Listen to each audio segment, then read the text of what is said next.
As a type 2 diabetic, you know that strength training is important to help you manage your blood sugar levels. But are the benefits of strength training related to gains of muscle mass, or are they independent of that? Can you build muscle mass as a type 2 diabetic? That's exactly what we're going to cover in this video. First of all, let's talk about the benefits of strength training for type 2 diabetics, and then we'll discuss the muscle mass aspect of it. One of the most obvious benefits of strength training for type 2 diabetics is the obvious, lower blood sugar levels. In one study, 62 diabetics were divided into two groups. Group number 1 did strength training, group number 2 did not. They were the control group. They didn't exercise. After 16 weeks of progressive strength training, group 1 that did strength training reduced their HbA1c by 1.1%. That's from an A1c of 8.7% down to 7.6%. Group 2 had no changes. Now, what about the muscle mass of diabetics versus non-diabetics? Well, that's what another study wanted to evaluate. In this study, 92 participants were divided into two groups. Group 1 was type 2 diabetics, group 2 were non-diabetics, and their muscle mass was evaluated compared to each other. Even though they had the exact same activity level, same age, same everything else, just the fact that the diabetics were diabetic, their muscle mass was about 3% lower. Not a heck of a lot, just about 3%. Why?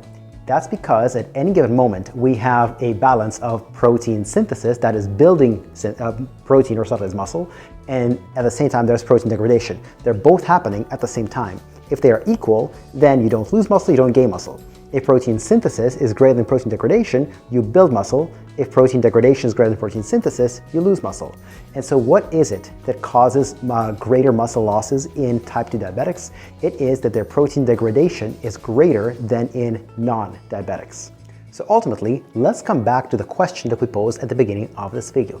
Can you build muscle as a type 2 diabetic? That's what this next study wanted to find out. In this study, researchers recruited 213 participants who were divided into three groups. Group number 1 was non-diabetic, group number 2 was pre-diabetic, group number 3 was type 2 diabetic. They all followed the exact same exercise program with no other changes. No changes in nutrition, medication, supplements, just the same exercise program, and that's it. After that duration, after 4 months of strength training, the healthy group, the non-diabetics, gained about 2.9 pounds of muscle. The pre-diabetic group gained 6.5 pounds of muscle, interestingly enough, and the diabetic group, the type 2 diabetics, they gained 1.8 pounds of muscle. However, we also need to distinguish between muscle mass and strength. They are not the same. They are related, but they are not the same. Although the muscle mass differed pretty vastly between the three groups, the strength gains were almost identical. They all gained more or less the same amount of strength in the different exercises that they did. So now that we know that muscle gain is possible in type 2 diabetics, there are some obvious questions that we have to answer, like, how do you do it?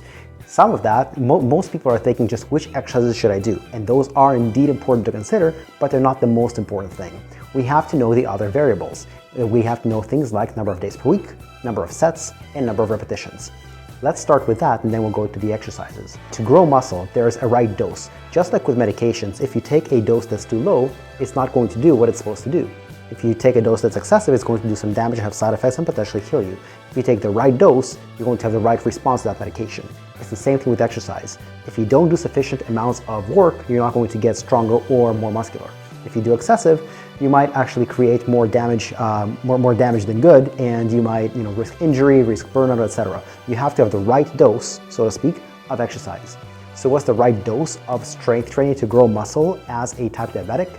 It's approximately 8 to 12 sets per muscle per week. Okay? 8 to 12 sets per muscle per week. The next question is, how many repetitions should we do? Traditionally, it's been taught, even in universities, that 8 to 12 reps is the hypertrophy or the muscle gain range. In recent years, the last 12 to 15 years, we realized that's actually not true. We know a lot better now. Every rep range is good for hypertrophy on condition that you come close enough to muscular failure.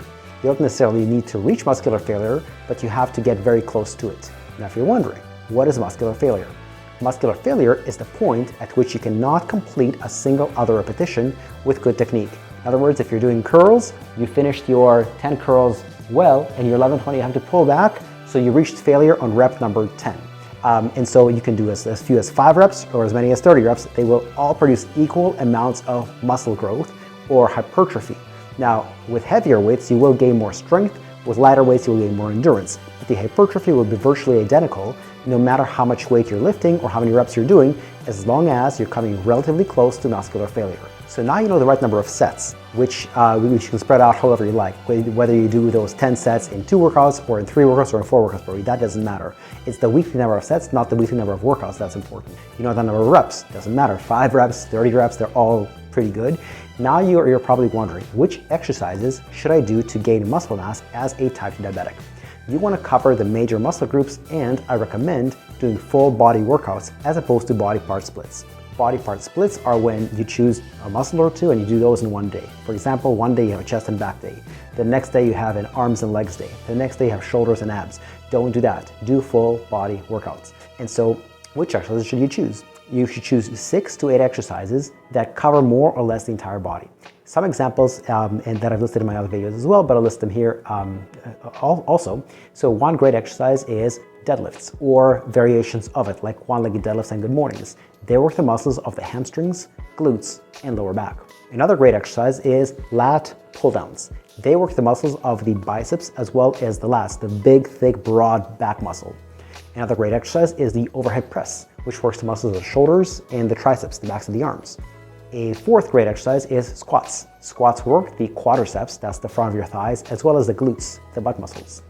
Another great exercise is some kind of horizontal rowing variation, like a seated row or a one-arm bent over row, something like that. That works the muscles of the upper forearm as well as the mid-back, the one between the shoulder blades. And lastly, you want to do some kind of a horizontal push, whether that's push-ups, whether that's that can be done on the floor, on a coffee table, on a wall, etc. And that works the muscles of the chest, the front of the shoulder, and the back of the arm.